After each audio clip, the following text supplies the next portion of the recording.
just to clarify, Mm-hmm. the not compelling part of the religious perspective is the idea that from this sort of general mystery and uncertainty, we could distill a set of rules for living that we could say are probably what God wants. Is that what's... No.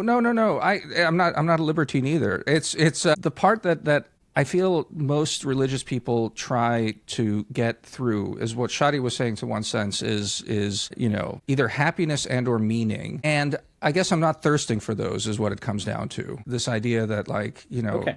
or I'm not hungry for them. I feel like I'm okay, and I don't need that from the outside. What I find compelling about Christianity, or at least the Protestantism that I feel like I'm distilling from my read through the Bible, is this idea. This is why the Catholics didn't let you read the Bible. Exactly.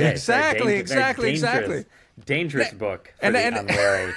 And I mean, you mentioned again like the dangers. I think at one point of I mean, it wasn't directed at Protestantism, but it was directed at this idea of, the dangers of sort of choose your own path and not sticking to a single tradition. Is that, demonic forces and, could take you down wrong paths in all of this. No, I'm just sort of remarking that the arguments from like ultimate meaning aren't that compelling to me.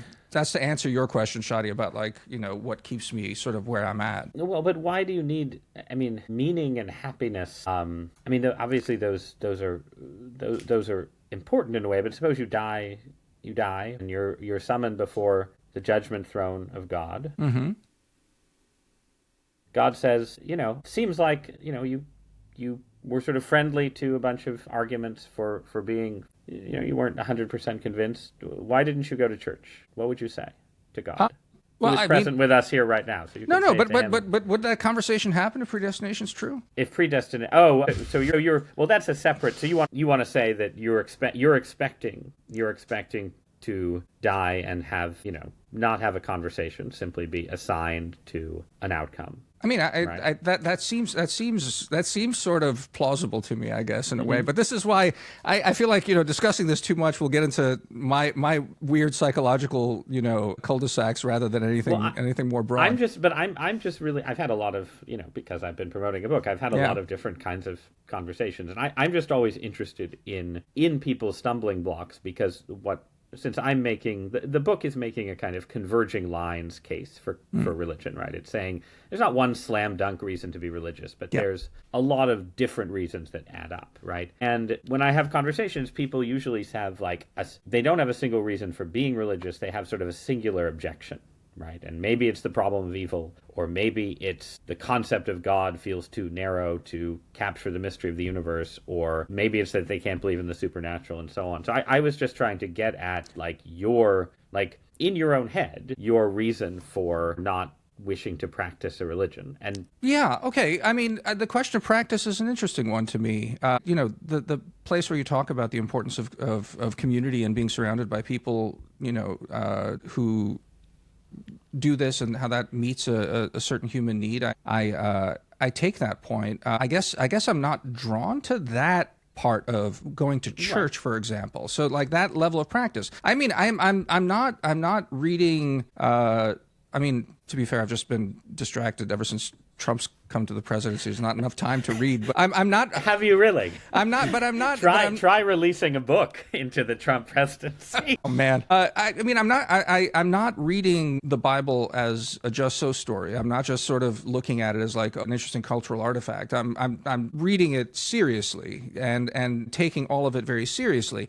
I think that where I come from in all of this, and this is what I'm getting at, why in some ways, I don't know, maybe I'm more spiritual than Shadi at a base point, while not being religious, in the sense that like I've always felt a kind of sense of wonder about things. My experience of I don't know, all sorts of things, from music to art to just experiences of the world and nature and the rest of it, I've been filled with a sense of wonder. But that sense of wonder hasn't driven me to ask ultimate questions, I guess, is what it comes down to. But why? I mean, stipulate like maybe there are certain ultimate questions that are beyond our capacity to answer. Mm-hmm.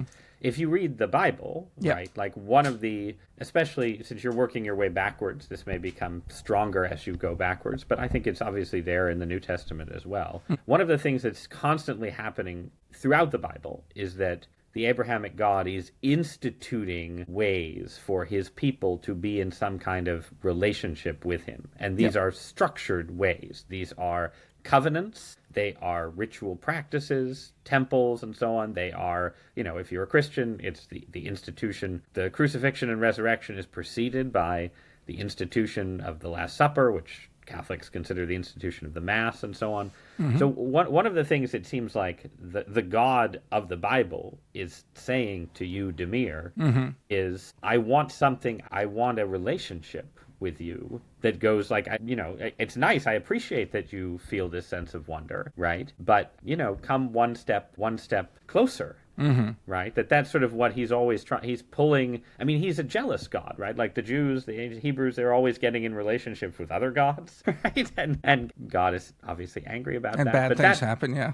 That seems to be, and you can reject, maybe that idea is just sort of fanciful, right? That like the author of the universe wants a relationship with me. Come on, right? But that is, I think, one of the core things that religion as opposed to spirituality is saying to people is that, that it's not like religion isn't just, it's not there to make you happy per se.